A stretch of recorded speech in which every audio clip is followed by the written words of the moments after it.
What's up guys, NepentheZ here and welcome back to another episode of The Road to Glory. Of course, in the last episode we bought Dani Alves and Movember Barzagli, and I've been basically just figuring out what I want to do with the team, with the two teams in general.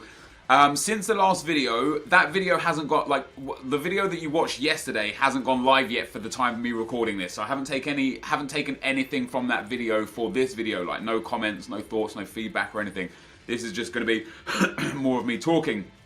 But I decided to take a look in between that video and this video at what I really wanted to do with my teams. I took a hard look at the players that I wanted to use, the players that I did or did not want to purchase, and how I wanted to move forward with the team. And I basically think that it's going to be as follows. The team on the screen that you see right now, other than having Hazard at left forward instead of Son, will be team number one. So the only player that will be off chem will be Modric. In fact, that's not even true. It will be Hazard. The team that you see on the screen now will also have Hazard at left forward instead of Son, and it will have Costa at centre midfield instead of Chadli. The rest of the team will be identical to that, and that will be team one. So Modric will be on 8 chem. Everybody else will be on 10 chem. I don't mind playing Modric off at 8 chem. It's not a big problem for me. It's not a big deal. Team number two will be Buffon in net, Dani Alves right back, Barzagli and Varane centre-back, Marcelo left-back. The midfield will consist of Modric, Chadli and Nainggolan, and my attack will consist of Eden Hazard at right forward on 7 chem. He'll be the only person on 7 chem. It will then also consist of Marcus Rashford at striker, the SBC version, and the red Depay at left forward. I spoke in yesterday's video how about Marcus Rashford isn't very good, and how I was worried about Depay's 2-star weak foot. So what I've done is I've built the two teams. And after recording this tonight, I'm going to go through a couple of Division 1 runs and really test out if Marcus Rashford is or isn't good enough. The reason why I initially said he wasn't good enough is just because I just played a couple games with him and missed a few chances, and boom, all of a sudden he's not good enough. Ever since then, he's got a really horrendous goal-to-game ratio for me because he often comes on as an impact sub. And if I bring someone on with like 10 minutes to go or something, it's unlikely they're going to score. So I want to give him a full, proper, true chance to take that striker spot as the backup for Zlatan Ibrahimovic. The way it will work though, because of the way fitness works, is my main team, which is the team we got here with Costa and Hazard, etc.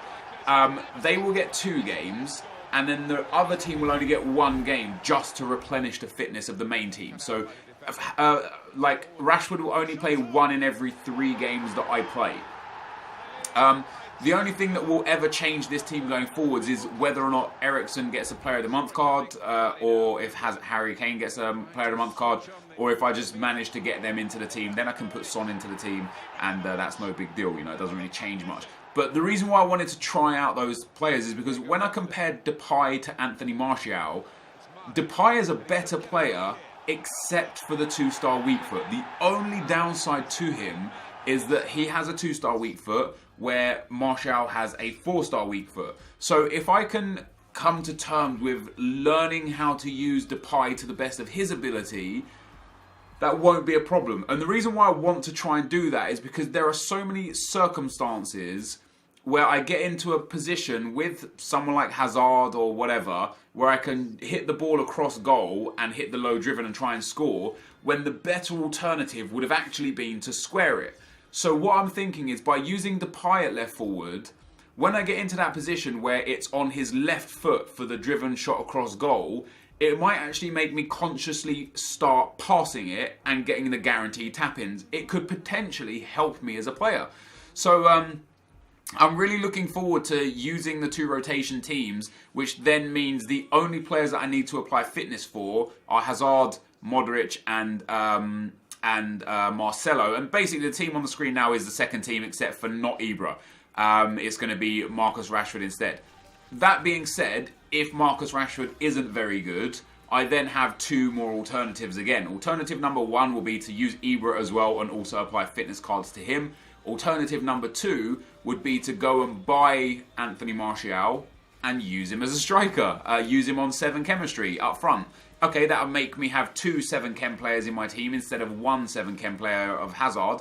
But wouldn't be the end of the world. I was playing, you can see here, I'm playing with like a lot of different things. I want to figure stuff out. The other thing I could have done is use Son in the main team as a striker, and then instead of using Rashford, I could put Ibrahimovic at striker with Depay, and then just no need for Rashford, and use Son instead, which I'm still open to do, but I want to test out and try how Rashford works first. Now, the title of today's video is going to be something about my Elite 3 rewards from 2 weeks ago that I hadn't opened. I do open them this video. The reason why I open them, by the way, this Sal card, I need him. I need him. He's currently extinct. He was selling for 100,000 coins when he first came out. He very quickly went extinct. He's going to stay extinct. What will likely happen is EA will bump up his price range. Everyone that bought him to try and sell him when EA bump up his price range will dump him, and he'll go back down towards 100k or so. So I'm just going to wait around for it. If it turns out that he stays extinct or his price range goes in and he starts becoming 150, 160, 170, I'll consider not buying him. But at 100,000 coins, I'll definitely consider buying him. The reason why I chose to open my reward pack today, and I did it a little bit wrong, but in general I was going to do it anyway, is because there are currently a lot of really expensive informs in this team of the week, simply because, let me go on to Footbin, hold on, simply because there isn't any FUT champions, so there's not an exorbitant amount of them on the market. Of course there are a fair few of them on the market because they were involved in a FUT champions week. They were also involved in the SBC week where people opened unlimited of those packs. But basically, Harry Kane is valued at 200k. These are Xbox prices. Lacazette at 500k. Nainggolan at near 900k. Arnautovic at 75. And Nzonzi at 80. Verratti is 110. Marcos Alonso is 50. Montoya is 30. You've also got Antonio at 30. Bernardo Silva at 35. And Kalinic at 20. There are only 4 discard informs. Sergio Asenjo, the goalkeeper, is like 15k, so we can consider him a discard, I guess. So there are 5 discard informs in a team of the week that has 17 gold informs. We opened our first pack last week and we literally got we got 3 discard informs. We got 3, who did we got? We got Marcano, who is literally 10k. We got I think we actually got Bedelge, who is 11k, and we got one other 83 rated garbage player who was also discard value. So my theory behind it is that the coming team of the week is unlikely to be too good. There's a few big players that could potentially be in there. Maybe Gary Cahill, Robert Lewandowski is likely to be in there. But in general, there wasn't any unbelievable performances. So, with the fact that FUT Champs may well be back for the next, inform set, and the fact that there are people that have held on to FUT Champs rewards and that have held on to the inform pack rewards, the guaranteed inform packs, I decided that I would like to try my luck at getting one of these players because they're worth so much. Even if we get unlucky and get Marcos Alonso, who's an 83 rated, or Montoya again, who's an 83 rated, that's 30 to 50,000 coins that we could put in. If we get Antonio, who's 82 rated, that's 30,000 coins. There are a lot of players that are available for good money, whereas next week, there aren't, it seems like, and this is where my mistake potentially could have been made, it seems like there won't be many good players in the team of the week. So next week, there could be a bigger pool of discard players for me to get unlucky with. So what I should have done is wait until the team of the week was announced, gauged how expensive the players could potentially have been and what my luck could potentially have been, and then judged it on which inform set to open the pack on. But I just did it now anyway because I felt, or at the end of this video, I felt like it was the right time. I felt like, if I hit Nainggolan, Lacazette, Harry Kane would actually go into the team. Nainggolan or Lacazette, Arnautovic and Nzonzi, Verratti, any of the other big dudes, they would all go into the trade pile and generate me some nice revenue to help continue building this team. So although I may have done this a little bit early, I feel like I did it for the right team of the week. And some people might think that this was a mistake and I shouldn't have done it, but it's something that I had to do. I would have regretted it more if I would have opened it for the next team of the week and got trash players. Because if I'm going to get trash players, I'm going to get trash players, right? If I open it this week and get 3 discard informs, then I get 3 discard informs. It's very likely that it's only a 3 inform pack. You know, it's super unlikely that I'm going to get something that's worth anything.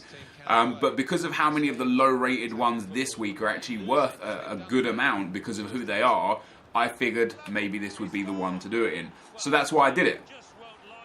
You know, hopefully FUT Champs is back this weekend. It might not be. You know, so far it's currently Tuesday night and EA have announced nothing regarding the glitches, and they both still exist in the game. So if they can't get it fixed by pretty much Thursday evening, it's very, very likely that FUT Champs will be cancelled again in this coming weekend, which would suck because I really enjoy FUT Champs. I really enjoy the rewards. Like, without the rewards of FUT Champs, you see how difficult it is for us to generate coins on this account. For us to generate coins to have been able to afford, like, Dani Alves, or to be able to try and save up for the Team of the Year Sergio Ramos, I had to start selling everything. Got rid of golds, got rid of rare golds, got rid of silvers and bronzes that had any value, got rid of consumables. But with FUT Champs rewards, makes it just remarkably easier. 50 to 100,000 coins in the bank every week, packs worth hundreds of thousands of coins every week.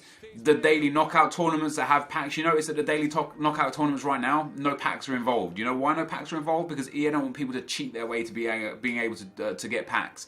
So it's just coin rewards. Yeah, it's really difficult right now to generate coins to get close to that Sergio Ramos, which is why in turn I eventually went for these, you know, the 2 different teams.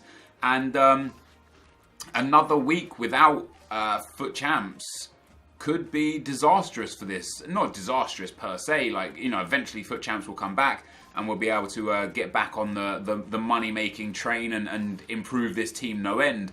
But in the meantime, we are resorting to our Division 1 rewards and the Cup rewards, which are only coins, to generate our revenue plus bronze pack method. So yeah, it's in a situation where we're struggling. Now, this opponent we came up against here, this was a semi-final. When I saw his team, he's only got 81 chemistry. I saw his team and I was like, how on earth has he made it to the semi-final with this team? It's just an absolute mismatch of a team.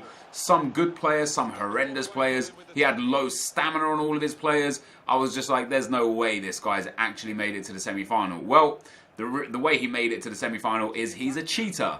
I scored the first goal, NepentheZ there. Absolutely phenomenal finish. And I tell you what, guys, after playing with Depay throughout this tournament, he feels so good. He's so quick. He's got really high skill dribbling. His shooting is exemplary. Like, 4-star skill moves. He's got, I think, like 90-something curve. But you can see here, guys, the way that you can tell that somebody cheats you. I'm not going to explain to you exactly how to do it, and this doesn't explain exactly how to do it. But he paused the game. He subbed out his 2 attackers, and lo and behold, as soon as the game kicked off, a few seconds later it disconnects. So what happens is I get the win, I move through to the final, but he doesn't get a loss. What he gets is basically a non-game. So he gets to try the semi-final again. And if he goes behind again, he'll do it again, and he'll do it again. And eventually he'll come up against someone that he's able to beat, and then he'll do the same thing in the final, and eventually he'll be able to win and qualify for FUT Champs because he cheats. Interestingly enough, he wasn't very good at FIFA, so it's very likely that once he's cheated his way into FUT Champs, he's just going to get absolutely battered and bruised all over the place and finish in silver, probably at best. He wasn't very good at all, and potentially get, you know, bronze or silver, maybe scrape into gold and stay in, but it won't help him. Now, I've got some comments from the previous few videos actually, and the first one is from Abdullah Weiss. And this was mentioned a fair few times after I played Gorilla. He says, Yo, Nep, I wanted to ask you something, not trying to bring hate or anything, but this series is here to help us as well. Since watching you, I've become a much better player and I'm still improving. But you playing against pros and helping you better your game is a bit unfair in comparison with us, the viewers. Not telling you not to play pros. I know you don't like people telling you things, but I just wanted you to know if you know an alternative for the people who can't play against the pros. Hope you see this and please talk about it in your videos. And again, not hate, just wanted to know what you think about this. Much love from Belgium. Yeah, I mean, like, I don't take that as hate. I understand your sentiment. What I said in that video of Gorilla is, like, I played against Gorilla, one of the potentially the best player in the world, or at least definitely top 3, top 5 best players in the world right now. And I came out of that game a better player. Even though I lost both of them very heavily, I came out of that a better player because of what I learned from playing against him. And there was a lot of comments that said things like, It's not fair that you get to play against him and we don't. Where, you know, you're learning things and we're not learning them. But that isn't necessarily true, because you have, first of all, you have the ability to play in Gfinity if you want. Anyone can register for Gfinity. Just literally go to Gfinity's website and register for one of the cups. You can then play against competitive FIFA players. You might get battered about, you might get absolutely spanked every time you go in, but you'll learn things.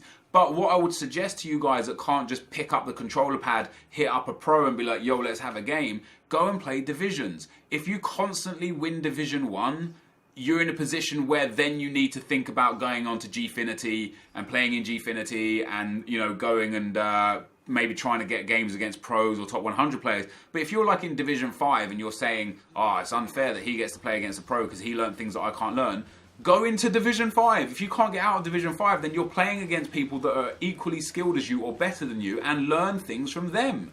There's no like, oh, I can't play against Gorilla, so I can't learn things. Every game you play, even if you win, every game you play, you can learn from. So, you know, you'll come up against someone in divisions, and instead, this is why I try like my best to explain what happens and whys in games, is because what will usually happen is someone in Division 5 or Division 4 or Division 3 will go into the game, they'll get spanked and they'll blame handicap or they'll blame scripting or, oh my god, that guy was terrible and I can't, you know, he didn't deserve to win that game, and they won't actually analyse what happened in the game to better themselves. Even though I get frustrated with this game, I still analyse my games. I still look at what went wrong and why and try and better myself. I know one thing that goes wrong for me is when I come up against super passive defenders, not necessarily part of the bus, but even defensive or ultra defensive, super passive possession-based defenders, I struggle against them.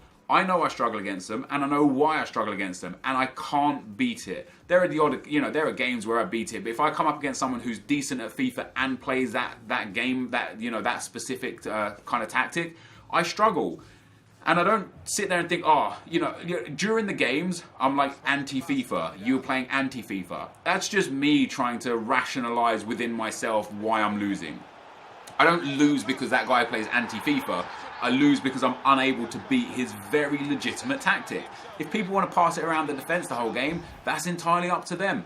You know, although I don't agree with it, I don't think it's fun, I don't think it makes sense, I don't think it's an enjoyable way to play the game, but if it's successful for them, they should continue to do it. Me getting upset about that is nothing, it doesn't mean anything. So when I get angry at FIFA or angry at a way of you know, a style that somebody plays, the onus is on me to learn how to beat it. And I can't learn how to beat people that play that way because they're so few and far between that I can't practice it. I can't experience it a lot. You know, what I would need to do is to find someone that plays that style of FIFA and play them 5, 6, 7 games in a row so that I can figure out what the bloody hell works to beat them. Because when you play them once every 15 or 20 games, you don't learn enough from that one instance to be like, okay, next time I come up against someone like this, I'll try this, this, and this instead. Because everything you've just done, you're angry, you're frustrated, you've potentially lost the game, you don't actually learn anything from that. You know, so if you're struggling against a player or a specific playstyle or something, just go into divisions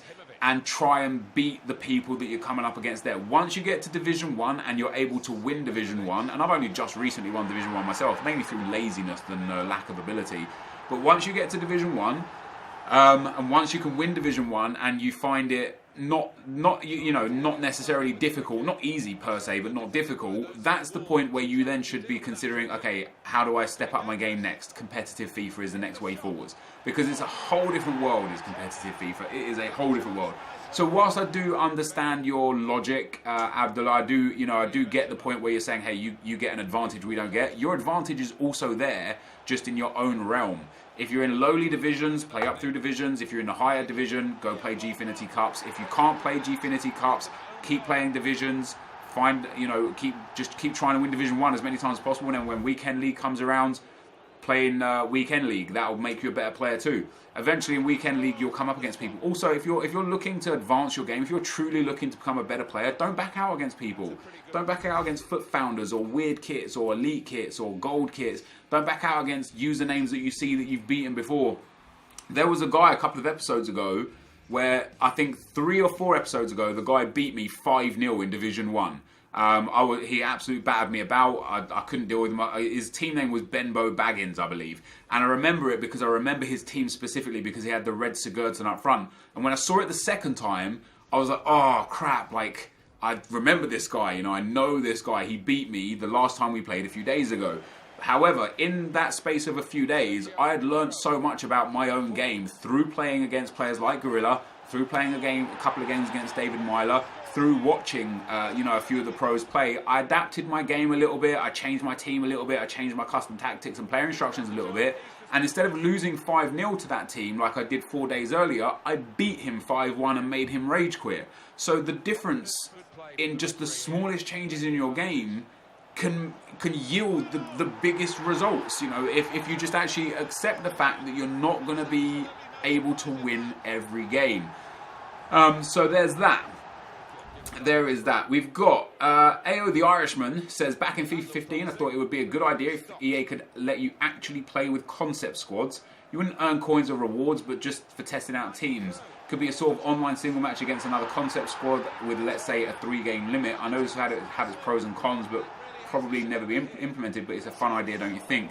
Unfortunately, I think in this specific incident, dude, I think the cons largely outweigh the pros, because what you'll get is the casual foot gamers will basically stop playing anything other than that, because they could just put, like right now, you could just put a Team of the Year team together, go and play 3 games against, somebody else, and then go and do it again and again and again, and you'd never ever have to buy a single player in Ultimate Team. You'd just play concept squads, and it would just reduce the number of people that play the actual game of Ultimate Team. Because if you don't earn coins from a game mode, but you're able to use any single player, what difference does it make if you don't earn coins? You know, like, you didn't earn any coins from that game. I don't care. I've just played with Cristiano Ronaldo 99 for 3 games.